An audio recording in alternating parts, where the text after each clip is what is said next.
Movie का start एक खूबसूरत खेत में होता है जहां हम एक आदमी को देखते हैं जो एक लाश को ठिकाने लगा रहा होता है। इसके बाद वो आदमी अपने हथियार साफ करता है और फौरन लाश को दफन कर देता है।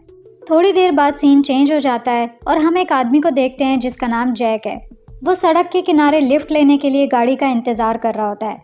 ये थोड़ा अजीब लगता है क्योंकि वहाँ एक रोड साइन नजर आता है जिस पर लिखा होता है कि इस सड़क पर कभी किसी को लिफ्ट ना दें।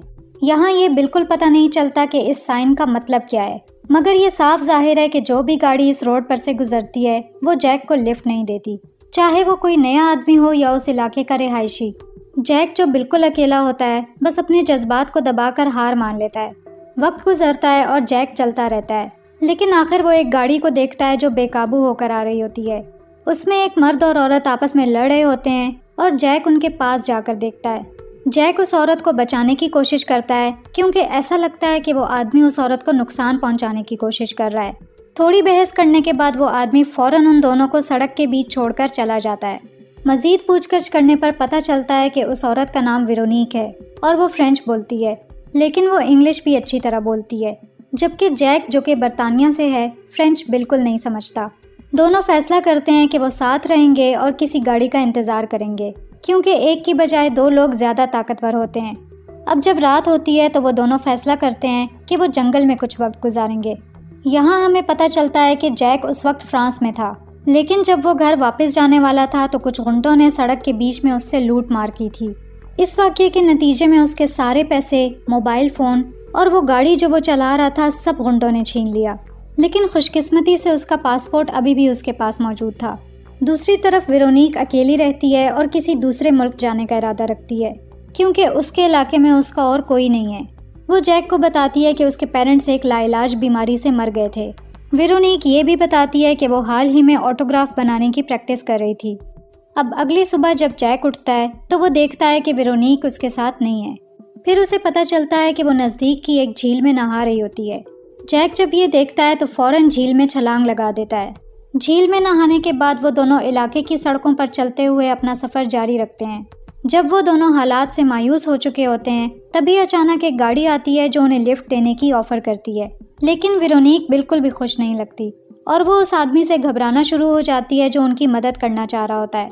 उस आदमी का नाम ग्रिजर्ड है जो इस इलाके में ही रहता है और उसकी इंग्लिश बहुत अच्छी नहीं है, इसलिए वो फैसला करता है कि वो जैक और वेरोनिक को पहले अपने घर ले जाएगा ताकि उन्हें अपनी बीवी से मिलवाए जो पहले इंग्लैंड में रह चुकी थी।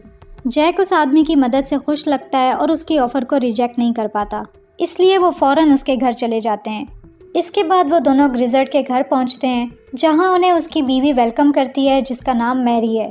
फिर मैरी जैक को उसके बेडरूम में भेज देती है जबकि ग्रिजर्ड वेरोनिक को उसके कमरे में भेज देता है। मैरी जब जैक को कमरे में अकेला छोड़कर चली जाती है तो जैक जो पहले ही थका हुआ होता है फ़ौरन बिस्तर पर लेट जाता है और जल्दी सो जाता है। जैक जब उठता है तो रात हो चुकी होती है। उसकी नज़र एक बॉक्स पर पड़ती है जिस पर ग्रिजर्ड लिखा होता है, जिसके बारे में उसे तजस्सुस होने लगता है। जब वो उस बॉक्स को खोलता है तो उसमें ग्रिजर्ड और मैरी की जवानी की कई पिक्चर्स होती हैं। इसके अलावा बॉक्स में एक लड़के और लड़की की पिक्चर भी मौजूद होती है। ये सब देखकर जैक को यकीन हो जाता है कि ग्रिजर्ड और मैरी इस घर में अकेले नहीं थे, लेकिन इसके बावजूद जैक और वेरोनिक घर में किसी लड़के या लड़की को नहीं देख पाते। अब रात के खाने के दौरान वो सब एक सीरियल किलर के बारे में बात करते हैं जो इलाके में घूम रहा है। ग्रिजर्ड कहता है कि कातिल लाशों को कई टुकड़ों में काटकर दफन कर देता है। वेरोनिक कहती है कि कातिल ज़्यादातर कमज़ोर लोगों जैसे बच्चों और बूढ़ों पर हमला करता है। ये सुनकर मैरी बहुत घबरा जाती है और डर के मारे फ़ौरन बाहर चली जाती है। ग्रिजर्ड माजरत करता है और मैरी के पीछे जाकर उसे तसल्ली देने की कोशिश करता है। अब खाने के बाद जैक वेरोनिक के पास आता है जो गार्डन में सिगरेट पी रही होती है। बातचीत के दौरान वो उसे बताती है कि उसका एक भाई भी हुआ करता था, लेकिन अफसोस की बात है कि उसका भाई एक दिन खेत में छुपन छुपाई खेलते हुए ट्रैक्टर के नीचे आ गया था। इसके बाद जैक घर वापस आकर ग्रिजर्ड के साथ रात को टीवी देखने बैठ जाता है। तभी जैक कहता है कि उसे फ़ौरन ग्रिजर्ड के घर को छोड़ना होगा क्योंकि उसे अपनी फैमिली से मिलने के लिए इंग्लैंड वापस जाना है। इसके अलावा वेरोनिक भी दूसरे मुल्क जाने का इरादा रखती है ताकि वो अपनी ज़िंदगी वहाँ जारी रख सके। अब थोड़ी ही देर में जैक ग्रिजर्ड से उसके बच्चों के बारे में पूछता है, लेकिन ग्रिजर्ड अजीब तरीके से जवाब देता है कि उसके कोई बच्चे नहीं हैं। फिर जैक ये सोचने पर मजबूर हो जाता है कि वो पिक्चर जो पहले उसने अपने कमरे में देखी थी वो किस बच्चे की हो सकती है। जैक वाज़ेह तौर पर ग्रिजर्ड के जवाब पर हैरान होता है लेकिन वो ज़्यादा नहीं सोचता और फौरन सो जाता है। अब रात के बीच में हम एक आदमी को गाड़ी चलाते हुए देखते हैं जो एक लाश को ठिकाने लगा रहा होता है। उसे देखकर ऐसा लगता है कि ये वही आदमी है जिसे हमने मूवी के पहले सीन में देखा था। अगले दिन जब जैक उठता है तो वो शॉवर लेकर ग्रिजर्ड के घर से निकलने की तैयारी करता है, लेकिन उस सुबह घर के माहौल में एक पुरस्रार खामोशी होती है।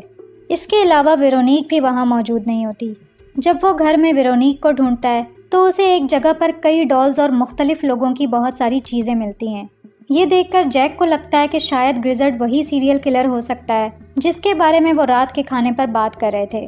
जैसे ही जैक ये सब सोच रहा होता है, अचानक ग्रिजर्ड आ जाता है और उसके हाथ में एक हथौड़ा होता है। जैक उससे हथौड़े के बारे में पूछता है तो ग्रिजर्ड जवाब देता है कि वो घर के इर्द गिर्द कुछ चीज़ें ठीक कर रहा था। फिर ग्रिजर्ड कहता है कि वेरोनिक आज सुबह ही जा चुकी है और जैक को भी अब फौरन घर से चले जाना चाहिए। ग्रिजर्ड की बातों से जैक को अब उसके रवैये पर मजीद शक होने लगता है, जबकि ग्रिजर्ड उसे पहले ही बता चुका है कि वो अभी घर के इर्द गिर्द चीज़ें ठीक कर रहा था। आखिर जैक वेरोनिक का लेटर देखकर ग्रिजर्ड की बातों पर यकीन करना शुरू कर देता है जो वेरोनिक ने घर छोड़ने से पहले लिखा था। लेटर पढ़कर जैक बहुत गमगीन और परेशान हो जाता है और फिर फौरन घर से निकल जाता है।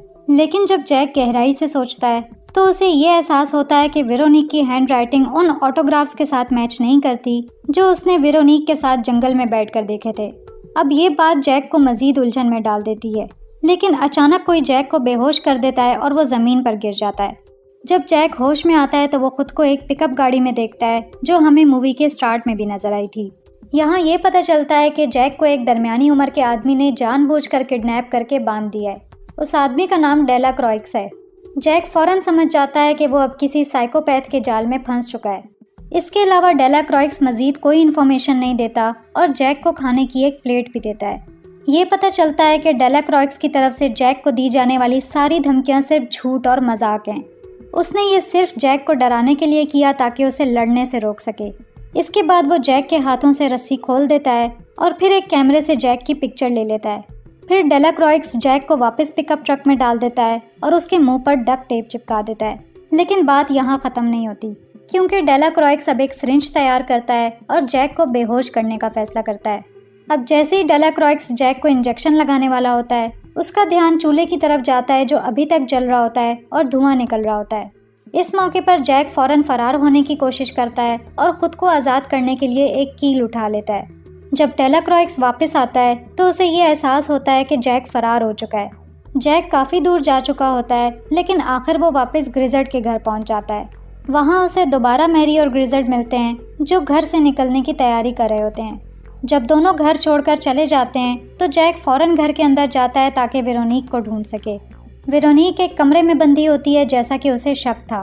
बगैर किसी हिचकिचाहट के जैक फौरन उसे आज़ाद कर देता है, लेकिन अचानक ग्रिजर्ड और मैरी घर वापस आ जाते हैं।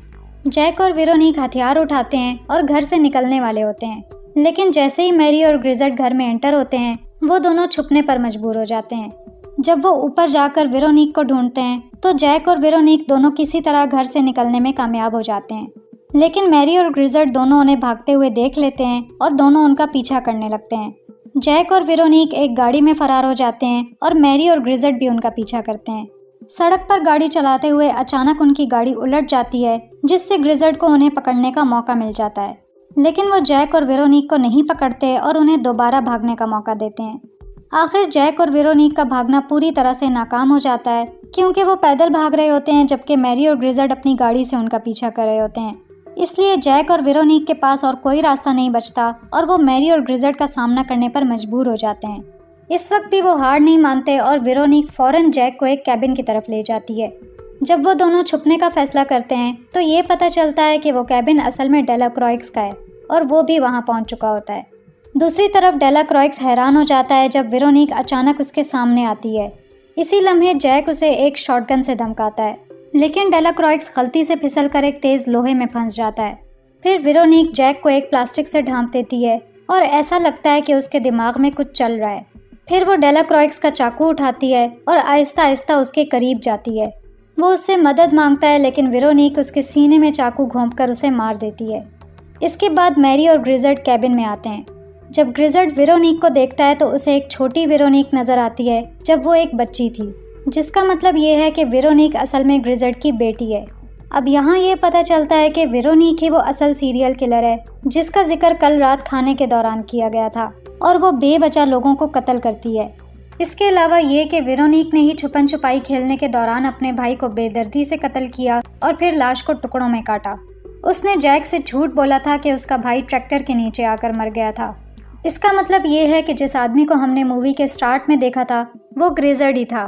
ग्रिजर्ड ने अपने ट्रक ड्राइवर होने का फ़ायदा उठाया और वेरोनिक के किए गए कत्लों को छुपाने में उसकी मदद की। ग्रिजर्ड ने लाशों को अपने ट्रक में डालकर उन्हें दूर दराज और छुपी हुई जगहों पर दफन किया। अब अचानक जैक आ जाता है जो इस सारी सिचुएशन से पागल हो चुका होता है और वो मैरी और ग्रिजर्ड की कोई भी बात सुनने को तैयार नहीं होता। मैरी जैक को इंग्लिश में बताने की कोशिश करती है कि वो उसकी जान बचाने की कोशिश कर रहे हैं, लेकिन वेरोनिक फौरन उसे मारती है और वो बेहोश हो जाती है। फिर वेरोनिक डक्ट टेप उठाकर ग्रिजर्ड के हाथों और मुंह पर लगा देती है ताकि वो खामोश हो जाए। ग्रिजर्ड इस वक्त कुछ नहीं कर सकता और उसके पास कोई दूसरा रास्ता नहीं बचता। वो बस हार मानकर वेरोनिक और जैक को वहाँ से जाते हुए देखता है। वेरोनिक खुशी से जैक को मुल्क से बाहर ले जाती है और जैक भी उसके साथ खुश नजर आता है। अब यहाँ हम देखते हैं कि वेरोनिक के हाथ में वही चाकू है जिसे उसने डेलाक्रॉइक्स को मारने के लिए इस्तेमाल किया था, जिसका मतलब है कि जैक को अभी तक ये अंदाज़ा नहीं है कि वेरोनिक बहुत जल्द उसे भी कत्ल कर देगी। दूसरी तरफ मैरी होश में आती है और ग्रिजर्ड अभी भी डक्ट टेप से बंधा होता है। मैरी खौफ से चीखने लगती है क्योंकि उसे पता है कि उसकी बेटी लोगों को कत्ल करने का काम जारी रखेगी और इसी के साथ मूवी ख़त्म हो जाती है। मूवी आपको कैसी लगी कमेंट करके ज़रूर बताएं। वीडियो पर लाइक करना ना भूलें और ऐसे ही मूवी एक्सप्लेनेशंस देखने के लिए चैनल को सब्सक्राइब करें। Thanks for watching.